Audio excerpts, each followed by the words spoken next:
میں نے نادر علی سے, یہ جو مشہور پرینکر ہے نا, یہ مجھ سے ملنے کے لیے آئے, سموسے ہم نے کھلائے ان کو, بڑے اچھے ماشاءاللہ بڑے اچھے آدمی ہیں. میں تو ان کی کبھی کبھار پرینک دیکھتا بھی ہوں, پہلے تو بہت دیکھتا تھا, اب ٹائم کم ہے کیونکہ اس میں بے حیائی نہیں ہوتی, تو انسان دیکھ لے انٹرٹین. میں ان کو بتایا کہ میں تو فیملی کے ساتھ بیٹھ کے کبھی کبھار دیکھتا ہوں آپ کے جو پرینک ہے نا, خاص طور پہ وہ جو قصائی والا 3 کتے گرا دے وہ بڑا مزہ آیا تھا اس میں. ایک بندہ گیا نا قصائی بن کے, یار 1 کلو گوشت چاہیے, کہتے ہیں آپ 2 کتے گرا دیں, وہ بڑا مزہ آیا تھا. تھوڑی سی تفریح پر گورنمنٹ کی طرف سے کوئی پابندی نہیں ہے, کوئی اس میں دماغ فریش ہوتا ہے اس سے. تو اچھی بات یہ ہے کہ بے حیائی نہیں ہوتی.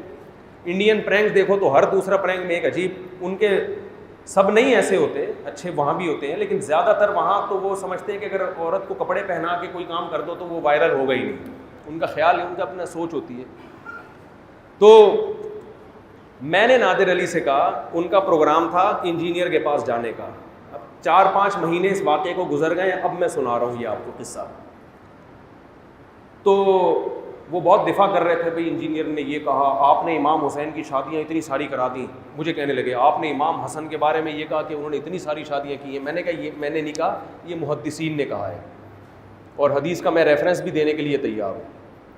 تو اور میں نے کہا ایسی کتاب کا ریفرنس دوں گا جس کو انجینئر نے خود حدیث کی کتاب کہا ہے, اور انجینئر نے یہ بھی کہا ہے کسی حدیث کی کتاب میں ایسا نہیں لکھا. تو میں چیلنج قبول کر کے میں بتاتا ہوں کہ لکھا ہے, ٹھیک ہے نا, اور ریفرنس بھی دوں گا. میں نے کہا مگر وہ یہ سارے چیلنج پی کے بیٹھا ہوا ہے, وہ چیز لاتا ہی نہیں ہے مارکیٹ میں, وہ یہی لے کر آئے گا جو ابھی کٹ کر کے چلا دیا نا.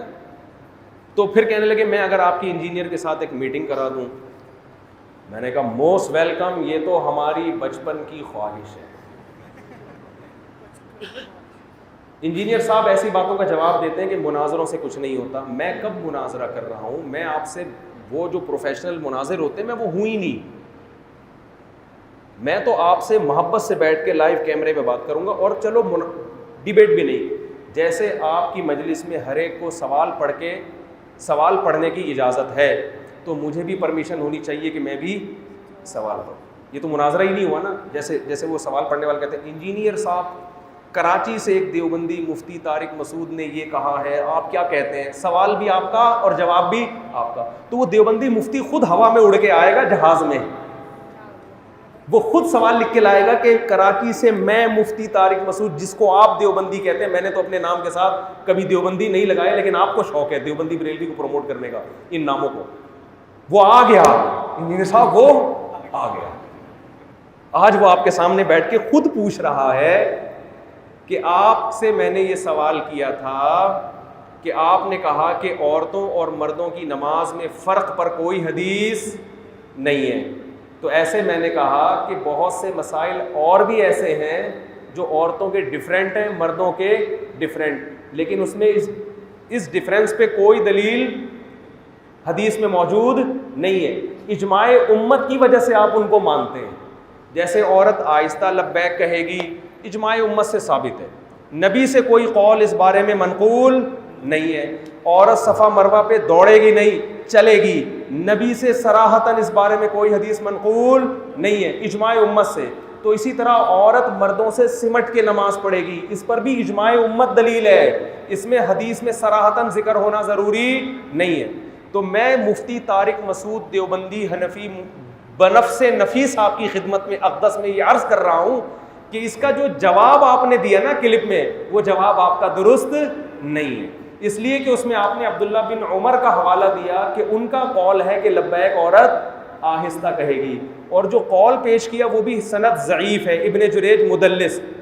ایک تو نبی کا قول پیش نہیں کیا, صحابی کا, دوسرا وہ بھی ضعیف سند سے, اور اس میں آپ نے ہم پہ اتنا کیچڑ اچھالا کہ یہ لوگ حدیثیں ضعیف پیش کرتے ہیں, ان کو صحیح حدیثوں کا پتہ ہی نہیں ہے. تو ہمیں پتہ ہے, اس وجہ سے کہہ رہے ہیں کہ جو آپ جو سند پیش کر رہے ہیں وہ صحیح نہیں, اور صحابی سے پیش کر رہے ہیں. اگر صحابی سے پیش کرتے ہو تو صحابی سے تو ہم عورتوں اور مردوں کی نماز میں فرق بھی پیش کر سکتے ہیں, سمجھتے ہو کہ نہیں؟ تابعین سے, صحابہ سے, اسلاف سے تو ہم بھی پیش کر سکتے ہیں. تو اجماع امت ہے اس پر. یہ میں ایک سوال کروں گا, پھر وہ جو جواب دیں گے اس پہ میں ایک تمیز سے سوال کروں گا کہ آپ کا یہ جواب اس وجہ سے غلط ہے. بنتا ہے کہ نہیں بنتا؟